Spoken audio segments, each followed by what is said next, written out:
Kom ons sit so dan bid ons saam. Here, vandag het ons weer eens die wonderlike voorreg en die geleentheid om U naam groot te maak, U wat die Skepper God is, U wat ons verlosser is, ons Here, ons vertrooster, ons bemoediger. Here, daarom wil ons ook vandag sing, Here, ons wil U naam groot maak, want daar is niemand soos U nie. U is die almagtige God, die lewende God. En U alleen, Here, verdien ons eer en heerlikheid. En daarom, soos wat ons ook vandag as 'n geloofsfamilie bymekaar kom, Here, kom ontvang ook ons lof met opregte harte wat ons dit aan U bring. Here, sonder U is ons niks en tot niks goeds in staat nie. Daarom bid ons en vra ons Heilige Gees, kom en lei ons ook wanneer ons uit die woord uit gaan lees, Here, dat ons dit sal verstaan, dit sal hoor, maar dat dit nie net sal bly by gedagtes of woorde of gesprekke nie, maar dat jy ons sal lei, Here, om dit ook te gaan doen en dit te gaan uitleef. En soos wat ons dit doen, Here, dat ons U sal verheerlik en U naam groot maak. Here, dankie vir elke moeder, vir elke ma, grootouma wat vandag hierso kan wees, ook die wat nie vandag hier in die kerk is nie, Here. Ons loof en ons prys, Here, vir hulle self opofferende liefde, elke dag, vir hulle kleinkinders, vir hulle kinders en hulle agterkleinkinders, Here. Het die vrou geskaap as 'n man se gelyke om vir Adam te kan help, te kan ondersteun, Here. En ons as mans is onvolledig sonder ons vrouens. Ons kinders is onvolledig sonder ma se opvoeding en se versorging en se liefde. En daarom sê ons vandag vir die Here, dankie. Dankie vir elke vrou. Dankie vir elke ma en ouma en grootouma. Here, ook vrouens wat dalk nie kinders het nie, maar op 'n sekere manier ook optree as ma's in hulle gemeenskap of by hulle werke, wat dit ook al mag wees, Here, ook vir hulle. Here, ons dink ook vandag aan so baie wat vandag hier so sit, wat ma's reeds aan die dood afgestaan het. Here, wil U ook vandag vir hulle vertroos. Ook vir hulle, Here, sterk maak. Maar mag hulle ook vandag, hulle ma, hulle moeder, se lewe ook vier. Selfs al is hulle nie meer hier nie. Dankie dat ons weet, Here, hulle is ook saam met U. So kom, Here, asseblief. Bly ons dan nou in die woord. Amen.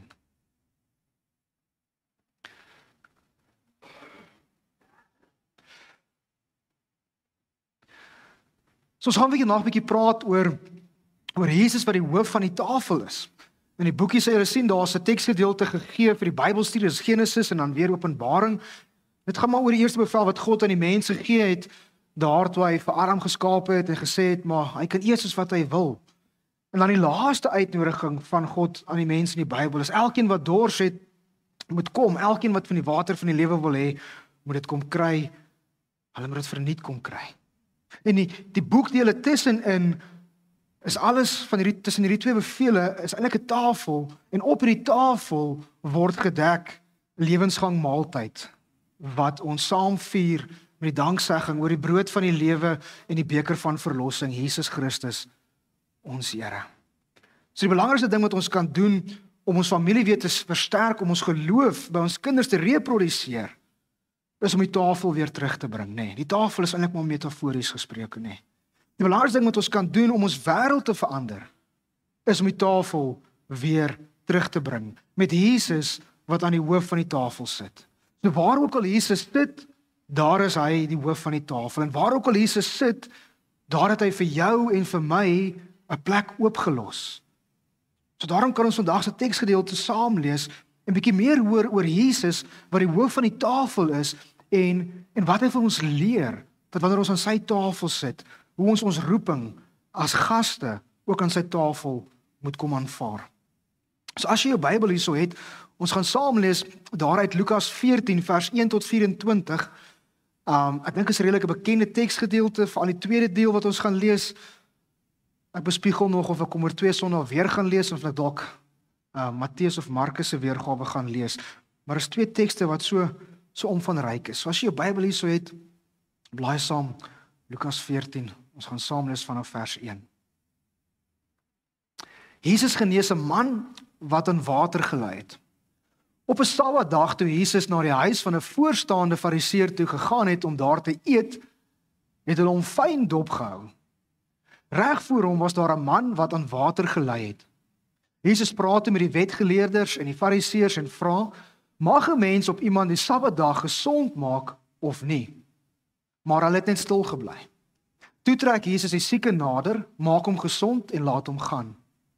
Daarna sê hy vir hulle, stel nou 'n seun of 'n bees van een van julle val in 'n put. Sal hy hom nie dadelik gaan uithaal nie, al is dit op 'n Sabbatdag? Hulle kon daarop niks antwoord nie. Dis interessant, né? Hulle probeer Jesus uitvang. Hulle nooi hom om hom uit te vang. Nou vra Jesus die vraag. Nou vang hulle uit, hulle kan nie antwoord nie. Toe Jesus merk hoe hulle die voorste plekke aan tafel uitsoek, vertel hy aan die genooides die volgende gelykenis. Sê as iemand jou nooi na 'n bruiloft toe, as iemand jou na 'n bruiloft toe uitnooi, moet jy nie sommer op die voorste plek gaan sit nie. Dit kan net wees dat die gasheer iemand uitgenooi het wat belangriker is as jy. Dan sal hy wat julle albei uitgenooi het na jou toe kom en sê, gee 'n bietjie die plek af vir hierdie man. Jy sal dan tot jou skande die agterste plek moet gaan inneem. Maar as jy uitgenooi is, gaan sit liewer op die agterste plek. En wanneer die gasheer kom, sal hy vir jou kan sê, vriend, kom sit hier voor. Dan sal jy in die agting van al die gaste styg. Elkeen wat hoogmoedig is, sal verneder word, en elkeen wat nederig is, sal verhoog word. Hy het ook vir die gasheer gesê, as jy in die middag of in die aand 'n maaltyd gee, moet dan nie jou vriende of broers of familie of ryk bure uitnooi, sodat hulle jou waarskynlik ook weer uitnooi en jou op die manier vergoed nie. Nee, as jy 'n feesmaal gee, nooi dan armes, krepeles, verlamdes en blindes. Jy kan jou gelukkig ag dat hulle niks het om jou mee te vergoed nie, want God sal jou vergoed by die opstanding van die wat reg gedoen het. Een van die wat saam aan tafel was, het dit gehoor en vir hom gesê, gelukkig is die man wat aan die maaltyd in die koninkryk van God kan deelneem. Dis by troues, nee, as daar 'n speech gehou word, hierdie toesprake gehou word, as ons altyd ene wat sal sê, hy lyk vir so baie as dan koek se hoenderhaan, nee, hy probeer so 'n bietjie die verligting bring as daar spanning is en almal net rustig laat ou kan sy toespraak gee sonder enige spanning en goed. En as daar hierdie spanning tussen Jesus en hierdie wetgeleerders en nou dink jy hy doen die soortgelyke selfde ding. Hy gaan hierdie spanning verlig deur 'n opmerking te maak om te sê maar gelukkig is die man wat aan die maaltyd in die koninkryk van God kan deelneem. Dan sê Jesus, hey, daar was 'n man wat 'n groot maaltyd gegee het en baie mense uitgenooi het. En toe die maaltyd gereed was, stuur hy sy slaaf om vir die genooides te sê, kom die maaltyd staan klaar. Maar hulle het begin almal, die een na die ander, verskoning maak. Die eerste sê vir hom, ek het 'n stuk grond gekoop en dit is noodsaaklik dat ek uitgaan om daarna te kyk. Ek vra u, verskoon my asseblief. 'n Ander een sê, ek het 5 pare osse gekoop en gaan hulle probeer. Ek vra u, verskoon my asseblief. Nog 'n ander een sê, ek is pas getroud, daarom kan ek nie kom nie. Die slaaf kom terug en vertel dit alles aan sy eienaar. En toe word die man kwaad en sê vir sy slaaf, gaan uit na die strate en gangetjies van die stad en bring die armes en krepeles en blindes en verlamdes hierheen. Later kom die slaaf en sê, meneer, u opdrag is uitgevoer en daar is nog plek. Hoor daai mooi, daai is belangrik om te hoor. En daar is nog plek. Toe sê die man vir die slaaf, gaan uit na die paaie en lanings en dring by hulle daarop aan om in te kom sodat my huis vol kan word. Dit verseker ek julle, nie een van die mense wat genooi is, sal sy mond aan my kos sit nie. Tot sover ons skriflesing vanmôre. Ek het lank terug 'n verhaal gelees van 'n man wat vertel het hoe hy 'n droom gehad het oor die hemel en oor die hel. En hy sê die Here het hom deur 'n kort toer gevat na beide die plekke, na die hemel en die hel toe. En groot was sy verrassing geweest om te sien maar dat in beide die hemel en in die hel is daar hierdie massiewe groot feessale. En albei feessale lyk presies dieselfde. Dit is pragtig. Dis die mees fantastiese musiek wat speel, daar's versieringe, tafels, eetgerye en kos en goed. Hy sê die tafels kreun behoorlik van die kos. So in beide die hemel en die hel is presies dieselfde groot fees aan die gang. Maar die atmosfeer verskil soos dag en nag. Want in die hemel is die mense vol vreugde. Hulle is vergenoegd. Maar hy sê in die hel kerm en kla die mense en almal is uitgeteer. terwyl almal in die hemel straal van tevredenheid en geluk. Hy sê, maar toe sien hy iets eienaardig in hierdie droom van hemel en hel. Hy sê, hierdie goue en silwer messe en virke en lepels waarmee die mense moet eet. Dit vang sy oog toe. Beide in die hemel en in die hel moet hulle eet met hierdie eetgerei, maar hierdie eetgerei het seker massiewe lang stele aan hulle. Dis byna 'n meter lank hierdie stele. So die mense in die hel is maar en is uitgeteer en hulle huil en ween en kners op hulle tande. Frustrasie en ongelukkigheid voel die hele atmosfeer. Terwyl die mense in die hemel goed lyk en almal van geluk straal, hulle het 'n ewige fees. En toe sien hy die verskil tussen hemel en hel. So in die hel probeer almal net met hierdie lang steel messe goed eet. Maar niemand slaag daarin om die kos in hulle monde in te kry nie. En vir alle ewigheid gaan dit so aan en aan, is frustrasie en is misnoë en uitmergelende honger. En niemand kry geëet nie. Hulle heerlikste kos. Maar niemand kan eet nie. En vandaar hulle ongelukkigheid. Daarom is hulle so uitgeteer. Sê maar in die hemel voer almal mekaar met hierdie lang steel eetgerei. Elkeen voer die buurman oor kan die tafel en vandaar hulle vreugde en hulle vrede en feesatmosfeer. Die mense in die hel sit elk op sy eie troontjie en elkeen wil homself voer, terwyl die mense in die hemel sy eie ek gekruisig is. En hulle is besig om na mekaar om te sien. Verhoudings bou en bande versterk is wat Jesus gedoen het, wanneer hy maaltye gedeel het met mense. En baie van Jesus se gelykenisse het iets te doen met kos. En as jy gaan kyk in die agterkant van daai boekie, gee ons vir jou 15 gelykenisse, net in Lukas se evangelie self, waar Jesus aan tafel was of besig was om te eet en mense te leer. Nou, alhoewel die Jode van Jesus se tyd met my sal verskil, het Jesus tog goeie maniere gehad. En ons gaan in die volgende preekreeks 'n bietjie praat oor die slegte gewoontes van Jesus. Maar tog het Jesus goeie maniere gehad. Hy het goed gesê, soos maak seker dat die bruilofgaste nie dors kry nie.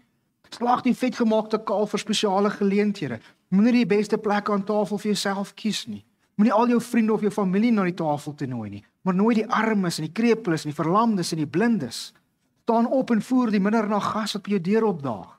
Moenie jou gaste honger uitstuur nie. Dis tog als goeie etiket, goeie maniere, nê, van Jesus. Maar baie van Jesus se leerstellings het gegaan oor om jouself die minste te maak en om ander te dien.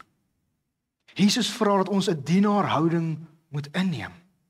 En in al die maaltye waarby Jesus self betrokke was, het hy hierdie houding verteenwoordig. Hy was baie keer die gas gewees, maar ook die gasheer. Maar hy was ook dienaar gewees. Gaan dink maar aan 'n teks soos Johannes 13, waar Jesus sy disippels se voete gewas het. Nou hoekom die tafel? Al terloops, daar's 5573 tafelverwysings in die Bybel. Dis die mees gemeenskaplike of algemene ding wat ons almal in ons huise het en gebruik.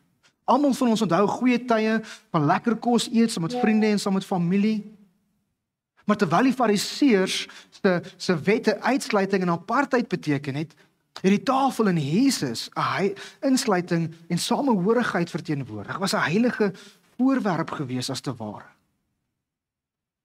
So die Sabbat wette beskryf en vorm 'n heilige tyd en 'n heilige plek, maar dit ignoreer die heiligheid van mense. Wat probeer Jesus vir ons sê? Die tafel van God is vir almal. En die kerk het deur al die eeue heen nog altyd hiermee gesukkel. Alle geslagte, rasse, ekonomiese vlakke, ouderdom, seksuele oriëntasie, wat ook al ons sirkel van uitsluiting is. Jesus sê, almal van ons is die middelpunt van God se liefde in gelyke maat. Maak nie saak wie jy is nie. By God word niemand uitgesluit nie. Almal is welkom. Maar hierdie is nie die kerk se sending fokus om te sien na geestelike en fisiese behoeftes nie. Dis ook 'n roeping wat ons het om mense te nooi na Jesus se tafel toe. Dat hulle kan deel hê aan sy verlossing, dat hulle kan besef hoe hulle verlos word, hoe hulle gered kan word, deur wie hulle gered kan word, dat hulle nie so sleg en verlore is soos wat hulle dink nie. So ons moet hulle uitnooi om deel te wees van hierdie groot maaltyd van Jesus. Terloops, een van Jesus se gunsteling dinge as hy praat van die koninkryk van God of na die hemel beskryf, is maar hy praat van tafel, van 'n feesmaal. Die teksgedeelte lewer Jesus basies kommentaar op mense se eetgewoontes. En deur middel van hierdie kommentaar lewer Jesus ook kommentaar op die mens self. Hy vertel hierdie gelykenis oor nederigheid en oor gasvryheid en dan sê hy iets daarmee vir ons van God self. Nou as jy teks gaan lees soos Lukas 6 of Lukas 13, dan is Jesus op die Sabbat besig met sy disippels en dan elke keer is hy besig om mense af te sit met sy Sabbatdag. En in vandag se teksgedeelte is Jesus weer aan tafel. Dis weer 'n Sabbatdag en hy's uitgenooi na 'n vooraanstaande Fariseër se huis toe. En soos altyd word Jesus gegrief deur hierdie waardes wat hy waarneem van die samelewing van sy tyd. Jesus word gegrief deur die liefdeloosheid wat daar is, deur hierdie man wat aan water gelei het.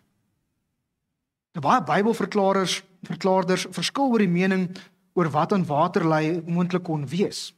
Maar moontlik kon 'n spesifiek 'n simboliese siekte wees van 'n of ander vorm van hebsug, van eersug, van vraatsug of van gemaksug. Volgens een kommentaar is om aan water te ly 'n siekte wat behels het dat ongeag hoeveel water of vloeistof 'n man of 'n vrou ingeneem het of gedrink het, dat hulle dors nooit geles word nie. En van daardie siekte se simboliese betekenis van hebsug.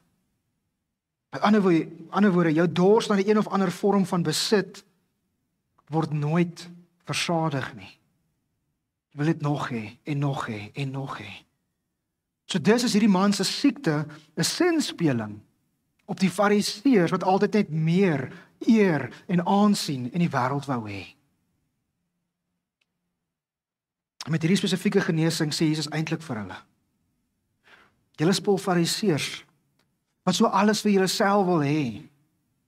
Sê vandag genees ek julle van julle hebsug. Met hierdie genesing word die tafel anders gedek as wat die Fariseërs syne gedek het. Die tafel word gedek dat Jesus kan praat oor nederigheid. Hy kan praat oor gasvryheid, oor beskeidenheid. So in die eerste gelykenis sê Jesus vir die gaste dat hulle nie moet meeding met die voorste sitplekke wat daar so aan tafel is en goed en dit nie. Hy sê hulle moet liewer agter gaan sit. Met ander woorde, hy sê vir hulle wees nederig.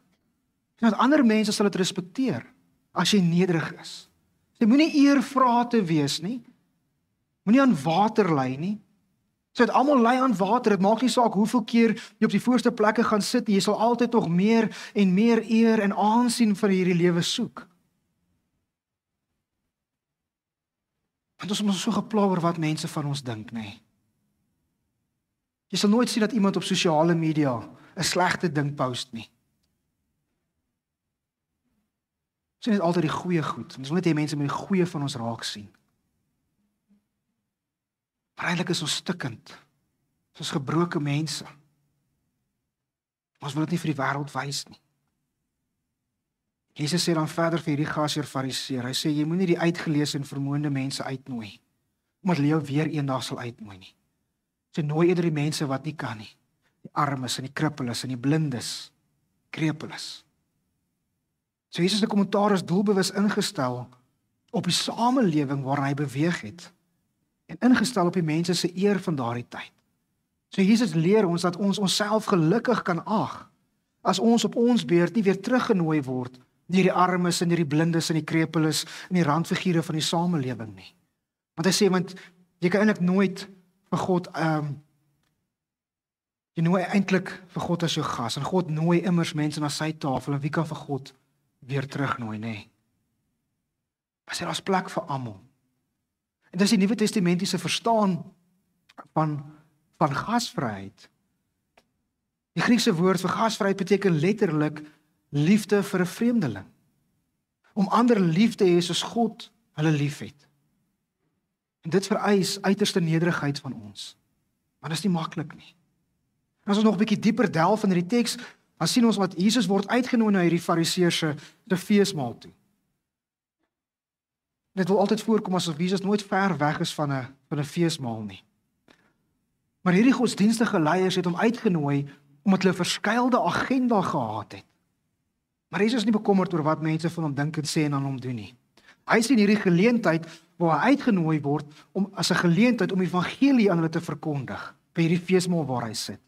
En by hierdie feesmaal was die godsdienstige leiers so vasgevang in hulle eie mensgemaakte reëls dat hulle nie Jesus kon antwoord nie.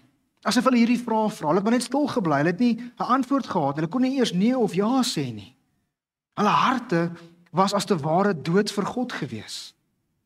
Hier was 'n man gewees wat aan water gelei het, 'n siekte gehad het. En wat doen die Fariseërs? Hulle gebruik hierdie man as aas om vir Jesus uit te vang, om iets te doen waarvan hulle hom kan beskuldig. So die enigste rede hoekom hierdie man uitgenooi was omdat hy gebruik gaan word deur hierdie godsdienstige leiers.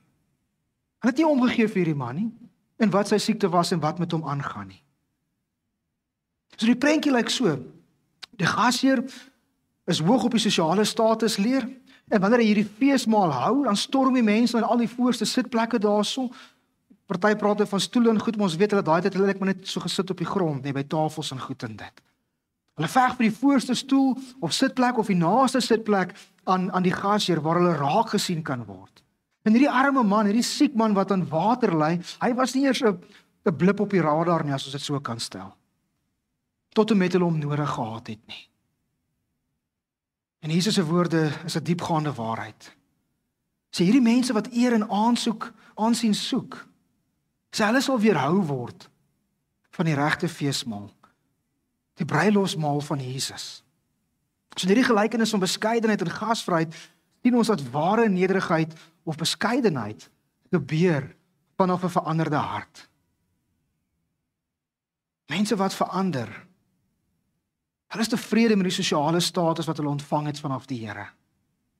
Die nederiges, hulle kyk na die toekoms deur die oë van geloof en hulle besef daar is 'n groter feesmaal wat eendag vir ons wag.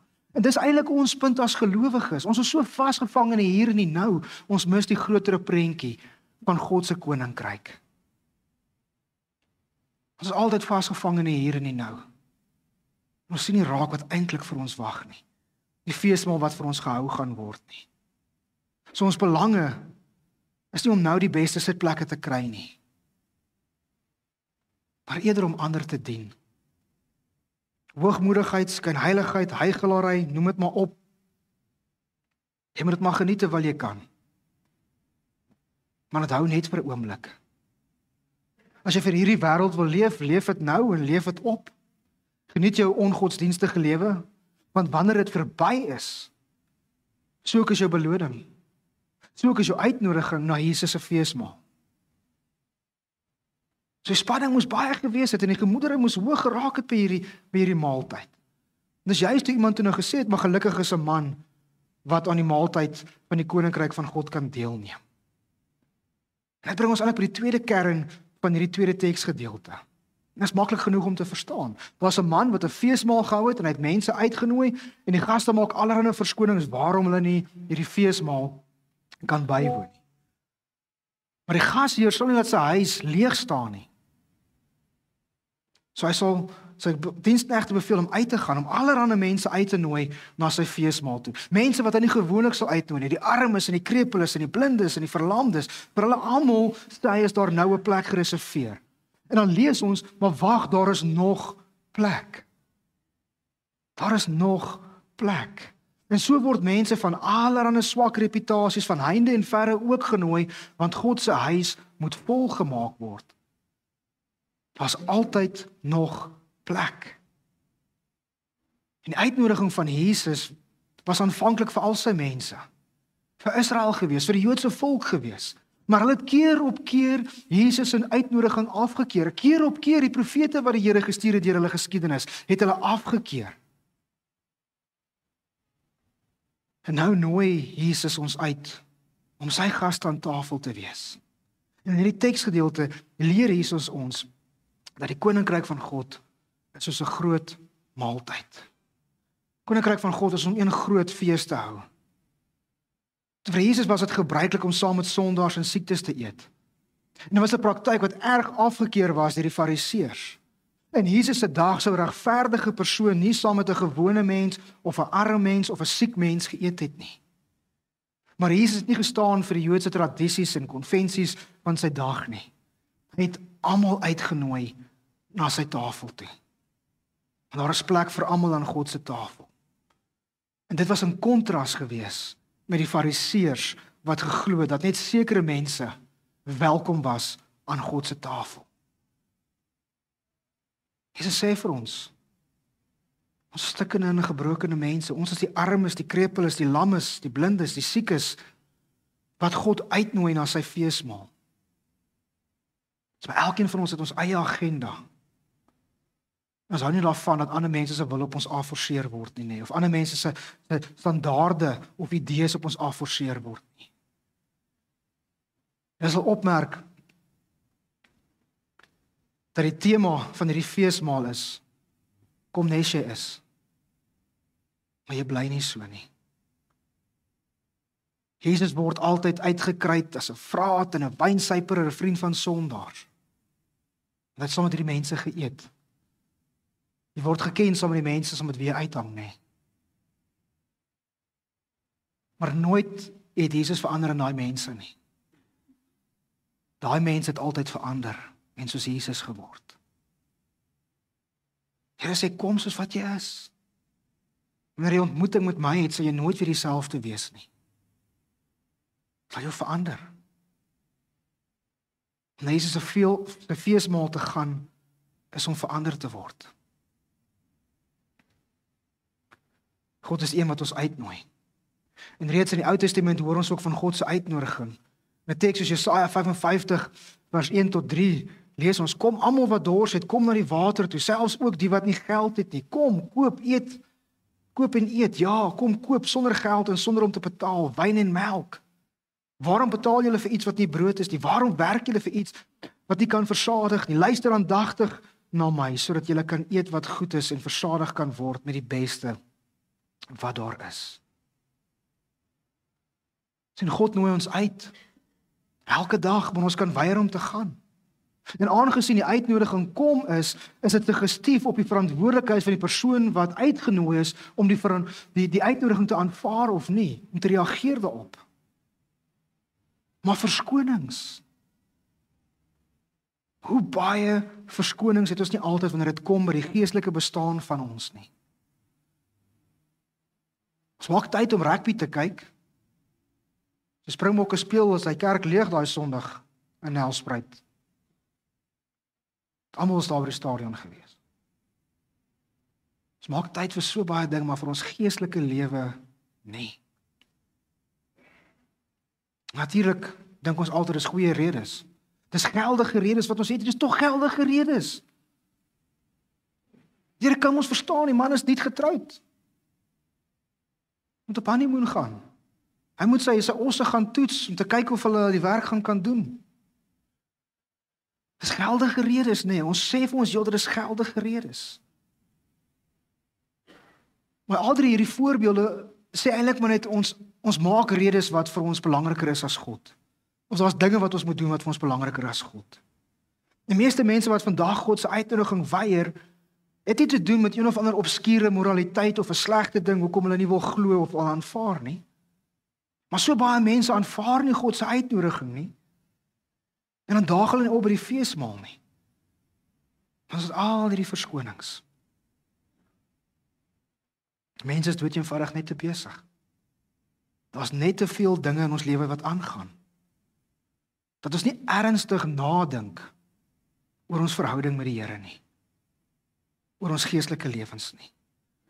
Ons lees in vers 18 van die een na die ander verskoning wat ingeryg word. Eerstens maak ons verskonings want ons is te besig met klomp dinge. Is net te besig. Kan nie nou Bybel lees nie, kan nie nou bid nie, kan nie nou kerk toe gaan nie. Ek dink ek het begin van die jaar vir julle gesê die akroniem vir die Engelse woord busy. Kan julle onthou? Busy staan praat ek nou Engels, ekskuus. Busy staan for being under Satan's yoke. Dis wat besig is om onder 'n juk te staan van Satan.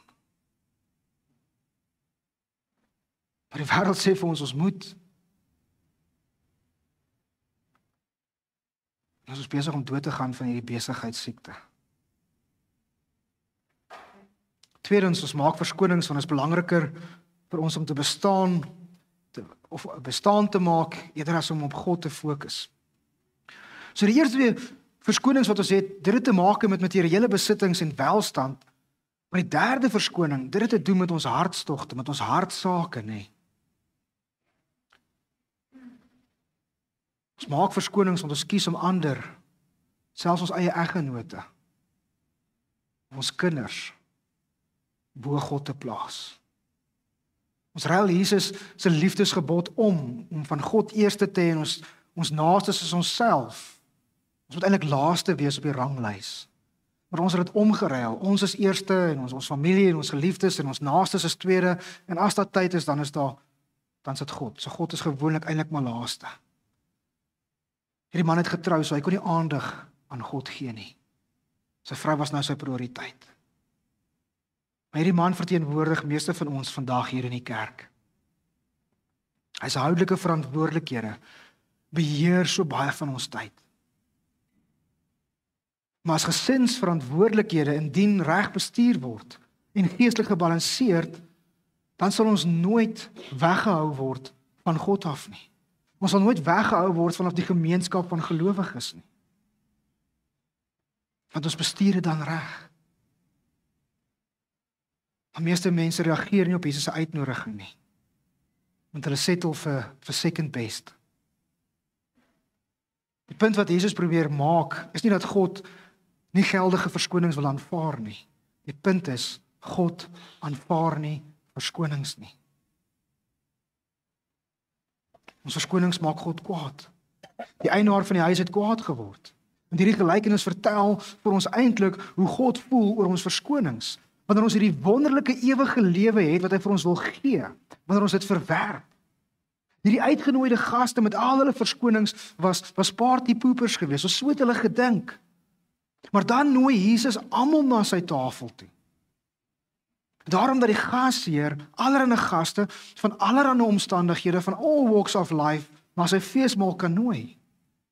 En dit is die goeie nuus van vers 21 tot 23. Is dat ons almal is op die gastelys van God se feesmaal. Maak nie saak wat jy gedoen het, waar jy dit gedoen het of hoe jy dit gedoen het nie. Jesus is die hoof van die tafel. En hy hou 'n plek oop vir jou. Die vraag is, gaan jy opdaag? Dit is die vraag. En daar is nog plek. Dit is die wonderlike van God se genade en van sy liefde. Hy is nie skaam met dit nie, hy is nie stynig met dit nie, hy is oorvloedig met dit. Daar is nog plek. So daar is steeds plek vir jou en vir my. Almal is welkom. So hierdie gelykenis teken vir ons 'n prentjie van God se liefde wat oorvloedig is. Hy wag nie vir mense om na hom toe te kom nie. Hy gaan uit en hy soek daardie verlorenes. En die wat reeds hulle plek aanvaar het, hy stuur ons om saam uit te gaan, om daai verlorenes te gaan soek. Dat hulle plekke kan inneem. Soos wonderlik as ons vandag hier kan sit en mekaar warm kan sit en warm kan broei en sê ons is lief vir mekaar, ons is kinders van die Here, maar ons moet ook uitgaan by hierdie kerk se mure en daai mense gaan soek. Dat hulle ook weet daar's plek vir hulle aan Jesus se feesmaal. En as jy deel is van ons in die Bybelskool, dan sal jy laas kwartaal geleer het. Die Here Jesus gaan nie terugkom tot ons nie almal 'n regverdige kans gekry het om te leer van sy genade en sy verlossing nie. Inteendeel die Bybel leer ons kan bydra hoe vinnig die wederkoms weer gaan gebeur. Deur die goeie nuus te gaan verkondig. Wanneer ons dit nie doen nie, is ons besig om eintlik net die wederkoms van die Here uit te stel. Dit is 'n gesprek vir 'n ander dag. Hierdie gelykenis gaan oor die wederkoms. Dit gaan oor ons wat moet uitgaan. Nie net ons plek inneem nie, maar moet gaan uitgaan en die goeie nuus gaan verkondig. Ons is deel van die diensknegte. En ons moet die verlorenes uitnooi om aan die tafel te kom sit. So eintlik sluit hierdie hele gelykenis af met die vraag, met 'n uitdaging. Wie nooi ons na Jesus se tafel toe? Want Jesus se tafel is gedek vir almal wat ja sê vir sy uitnodiging.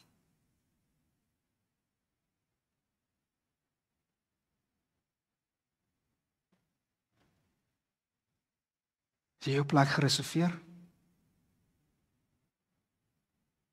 Gaan jy opdaag? Deur hierdie gelykenis verduidelik Jesus dat as jy nie jou uitnodiging aanvaar nie, mag jy moontlik teleurgestel wees.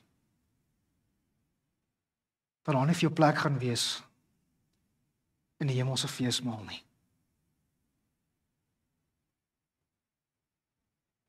Mag ons ophou om aan water te ly.